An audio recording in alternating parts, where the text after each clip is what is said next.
Have you started? Oh, okay. Welcome back to the Random Dad Cooking Channel. We've got an extra special treat video for you tonight. Couple really exciting things. The debut of Random Dad Cam. As you can see, I'm wearing a very stylish headband so that you can see everything that I am about to do. Because the Random Dad Kamado 101 series has been on complete fire for the last few months, tens and thousands of views, I've decided that we're going to come back around and do some more Kamado content. We're gonna do the how to set up your Kamado smoker for a low and slow smoke, and then we're actually going to cook a pork butt, which in my opinion is the easiest thing to start off with. First thing we're gonna do is head out to the grill, get everything prepped, start the grill, and then as it's coming up to temperature, we're gonna prep this butt, we're gonna make some dry rub and get things rolling here. So we got the smoking stone here, and we got the grill grate here. And the first thing I wanna do is clean the firebox out a little bit. I wanna make a nice hole in the middle so that plenty of air can come up through. Now I gotta go get some charcoal and smoke wood. Okay, so I got the random kid out here holding a flashlight because it's dark. So I'm gonna put some more charcoal in here because this is a good sized butt and it's gonna take 12 hours at least. So again, I wanna make a nice hole down in the middle here, which some people call this the ring of fire or whatever. I call it an air hole. I have found over the years with this acorn that it has a tendency to snuff out if you don't have good air. And so we know by watching Random Dad Kamado 101 that air in and air out are what control the heat of this thing. So the air comes in here. I want to just double check my ash pan to make sure it's not totally full. So there's plenty of room in there.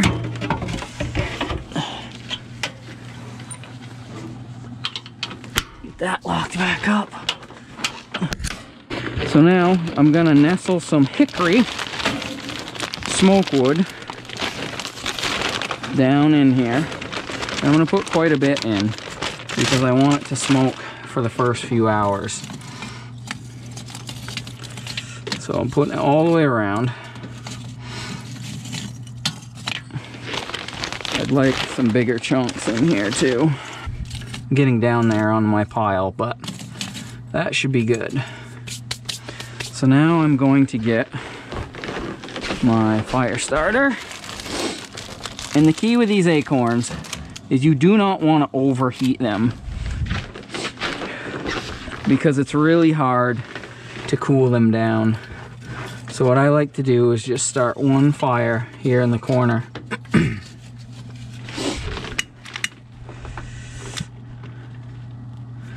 And we'll get that going. Put another big piece of charcoal real close to it. I'm gonna load up the smoke wood on this side because chances are it will burn on this side first. So I'm just trying to set some big pieces of charcoal down here so that I know a good amount of charcoal is going to light. Okay, so we're gonna leave this like this for 10 minutes-ish and go in and prep the butt. Okay, so the first thing we need to do is mix up some dry rub for this. This is my special homemade barbecue rub / Tyler Florence's that I got from the internet. So it's 3 tablespoons of paprika. It's kind of a light one, so I'll go a little heavy. 3 tablespoons of paprika. And if you dump a half a tablespoon on the counter, what you can do is take that half a tablespoon like this and put it right in your shaker. There you go. This is a real show, folks. Sometimes you spill stuff. I've learned over the years, don't dirty a bowl and mix up your rub in a bowl. Just do it right in your shaker, and then you can just shake it. So 3 tablespoons paprika, 1 tablespoon of garlic powder. This doesn't have to be perfect. 1 tablespoon of mustard powder. 1 tablespoon of brown sugar, which I don't like to stick a dirty paprika spoon into the brown sugar because the random mom would get mad. And 3 tablespoons of salt. Now the recipe, my recipe, calls for kosher salt, but the random kid doesn't like those big chunks of salt. So we use just regular salt. I think the flavor's just as good. Okay, so we'll shake that up. Didn't dirty bowl. And now we're gonna prep this butt. First thing we gotta do is get it out of this vacuum sealed bag. If you can kind of keep the bag like a bag to hold all of the juices, it will save you a little bit of a mess. But that can be tricky. Couple things you're gonna learn doing barbecue. You're gonna use a lot of paper towels and you're gonna use a lot of tin foil. So I don't know if that makes it bad for the environment or what. I always like to pat my butt dry first. Try to clean up all the juices here. And then what you wanna do is clean up the fat off the top of this. So fat is good, right? For barbecue, it renders down nicely and is delicious. But a big chunk of fat is still gross, all right? So a big chunk of fat won't render down. So you can kind of feel this. There's too much fat here, and you can tell just by feeling it. It feels hard and thick. So I'm just gonna start to cut off the top layer, kind of peel it back. And if you're struggling with grip, you can always grab a piece of paper towel.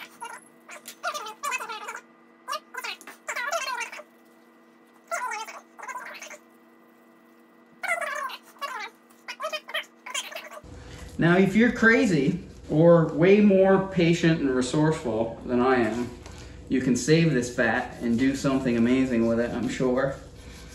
But I've put it in the freezer a couple times and then never done anything with it. So I've just been throwing it away the last couple. If you have a problem with that and you want me to save my fat for you, leave me a note in the comments below.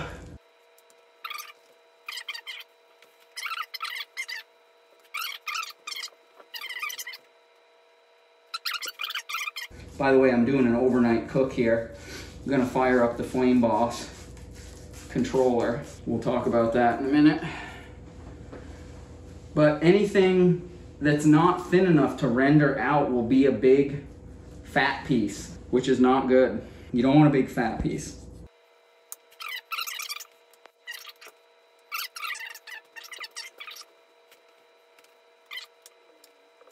I would say that's a nicely trimmed butt right there, okay? Yeah, this is a good looking butt. So now we're gonna take our dry rub here. Now that it's all mixed up real well, and give this a nice coating.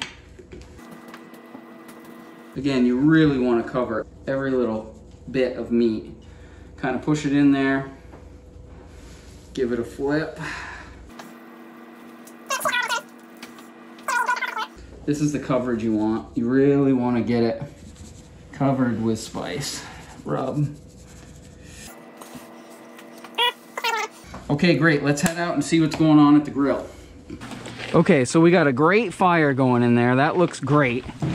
And so now what we got to do is put the smoking stone down in first. I'm going to flip it over so it burns some of the bottom off. And then I'm gonna make a little homemade drip pan out of some tin foil. There's that butt. Sure is looking good. So this is what I like to do on that smoking stone. I'll just make my own little homemade drip pan here, about the size of the butt, and that's going to catch all those juices and do a couple of things. It's going to keep it from wrecking my smoking stone, and it's also going to hold a little of the juice there and kind of evaporate it back up into the sky. Not into the sky, but into the smoker. Okay, so smoking stone's in, the homemade drip pan's in, and now what I want to do is just crack the lid and start it coming up to temperature. So because we know we have a real good fire going, I'm gonna set it at 2 on the bottom, and I'm gonna set it at 2 on the top. And that's how I'm gonna just start to let it come up to temp. At the same time, I'm gonna get my Flame Boss ready here for the night. This has a magnet on the back of it, so it snaps right to my metal side grate. I have this little adapter plate specifically for my Kamado, and what that does is snaps in here, and so once you get it in there, it allows you to hook your fan on. So here's my fan. I know I just said a minute ago I was going to leave the bottom vent at the number 2, but I'm going to hook this fan up and just leave it open to what I would think the 2 is. So you can see here there's a little lip, little ridge on the fan. That allows it to hook in here and just kind of sit down in there. And you'll feel it kind of take the weight off of it, and you're good to go. So fan, let's see, look at that thing. Looks like fan, yep. So the fan plugs in here. And then we've got a dome thermometer, which this is our meat probe. We'll stick that in. We have our dome thermometer. So this probe, we're just gonna clip on to the grate in here. I'm gonna clip it over onto this side because the fire's kind of on this side and I want to get a good reading. And I'll plug that into the dome temp here. Now we got to get some power to this thing, which we will do here. And I've got my trusty extension cord. P.S. It's freezing out here, but the Acorn works well even in the cold. And I have a million things plugged in over here.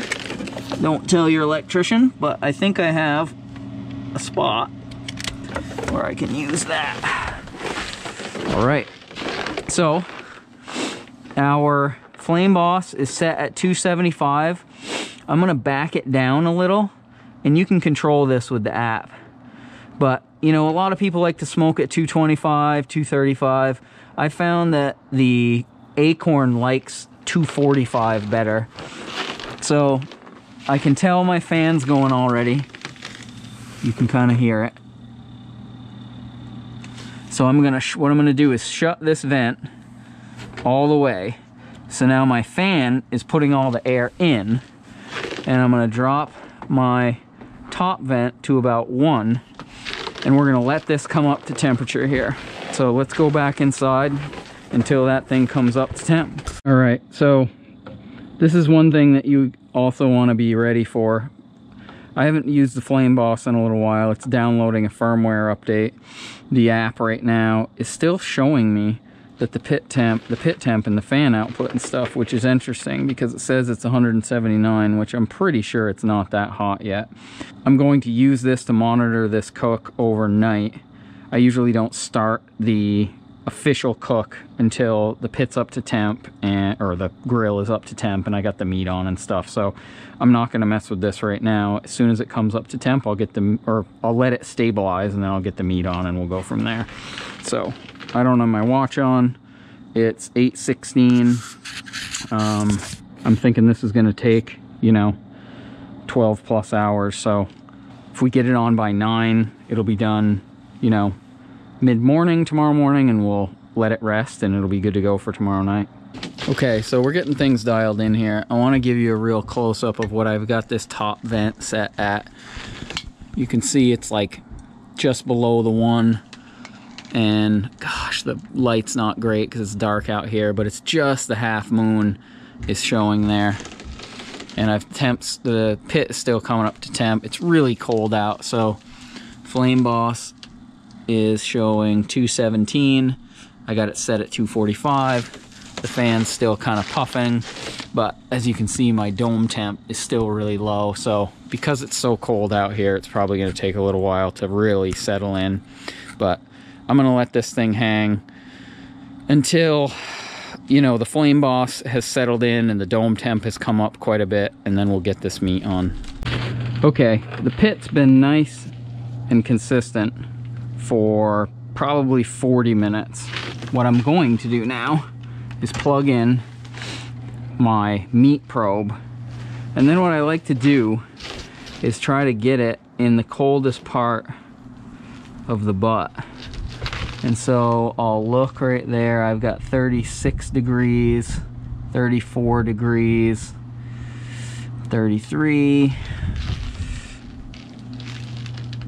33. 33 looks to be about the coldest part, okay? So now I know when I set my probe alarm, my meat probe alarm, that I'll be in good shape when I get it off. So I'm gonna get this butt.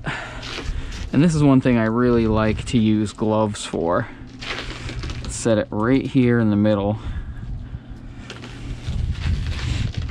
And then I can just pull my gloves off and I don't have a disgusting mess on my hands.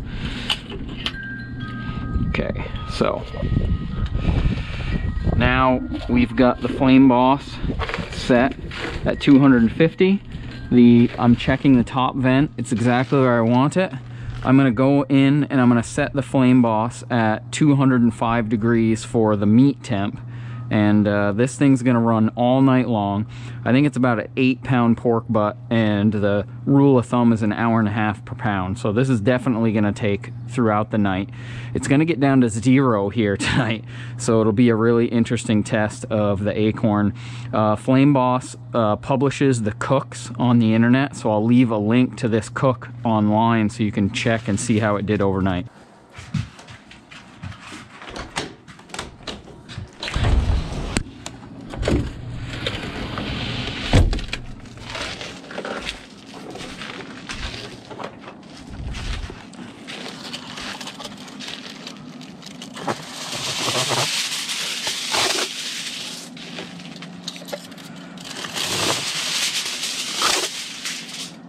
$6 a.m. Flame Boss did its job all night, but we've hit a stall, which is totally normal. So I'm gonna wrap this butt. As you can see, my pit's at 250 degrees, but the meat is at 174, and it has been there for quite a while. But look at that, baby. It's looking pretty dang good.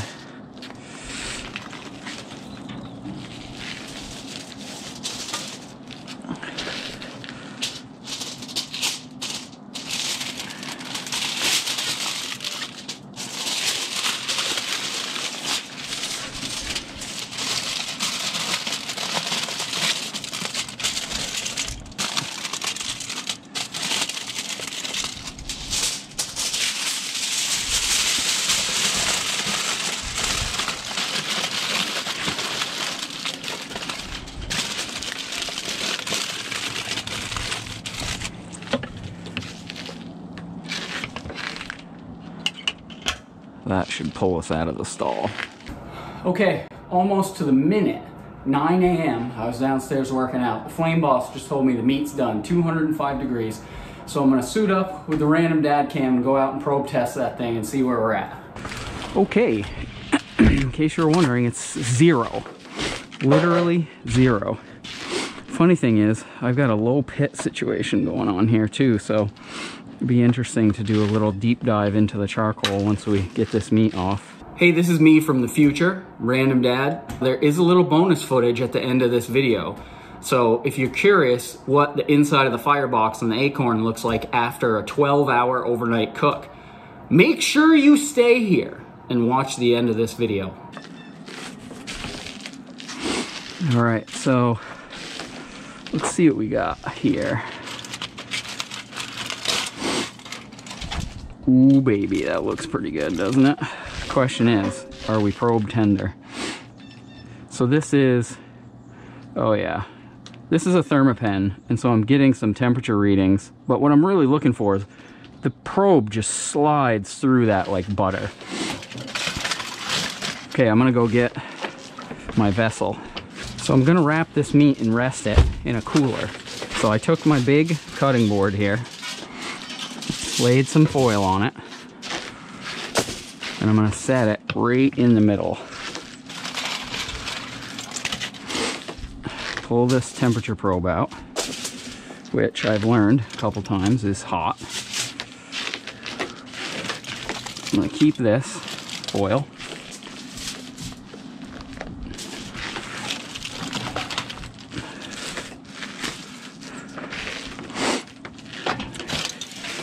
Over the top, and we got a couple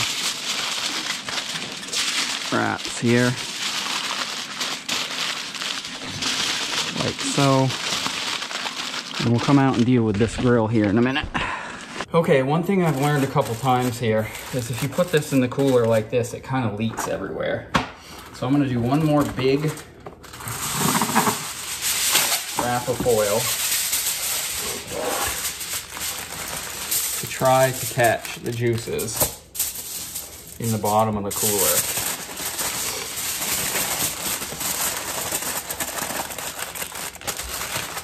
So the goal is to just hold a bunch of heat in on this thing until it's time to shred. I'm gonna go downstairs and get the cooler now. This is the barbecue cooler. Like I said, I use it for other stuff too, but I'm gonna put this butt right in the bottom of this, and it's going to allow it to rest for quite a long time. And what I do is I take towels, just kind of kitchen towels, and I fill it up to really provide some extra insulation in the bottom of the cooler. Now, that meat will stay hot in there for hours and hours and hours. Okay, it's the moment you've all been waiting for. It is 5:30 at night. We put this butt in here after an all-night cook. We put it in at 9:15 this morning. It's been resting all day, and we are about to pull this out.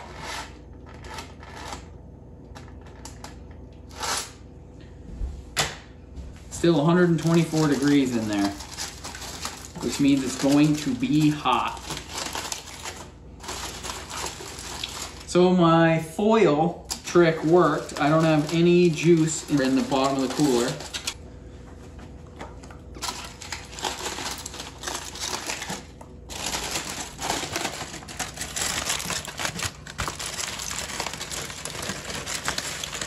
The resting period is key here. It really soaks a lot of the juice back up. And now let's see what we got. Oh boy, look at this bone fall right out. That is what we're talking about. So this is just fall apart tender. That is what that's what you want. All the fat has really just kind of rendered out, and it's just shredding beautifully. So that is how you make pulled pork on an Acorn Kamado overnight with a Flame Boss barbecue controller. Thank you for watching The Random Dad. If you like The Random Dad cooking channel, give me a like, drop me something in the comments. We'll do some more Kamado stuff later on. Goodbye. It's a little bonus footage here. I'm just gonna check and see what's going on inside this grill as I shut it down. Wow, look at the Flame Boss is covered in ice. Crazy. So I'm gonna unplug it so it shuts everything down. I'm gonna grab the pit probe out of here. Take everything about the Flame Boss inside to kind of defrost. So I'm gonna pull the grate out. Pull the stone out. Oh yeah, look at that. So we've got a little bit of fire going on in here. There's still plenty of coals, but we are about to lose this fire, which is interesting. I'm not gonna do much more investigation in here because it's 0 out. I'm gonna shut this grill down, take the Flame Boss inside, and I'll clean this grill up later. What I'll do later is I'll light a fire in this thing and just burn it off hot when I have time, but right now it's 0 and I gotta go to work.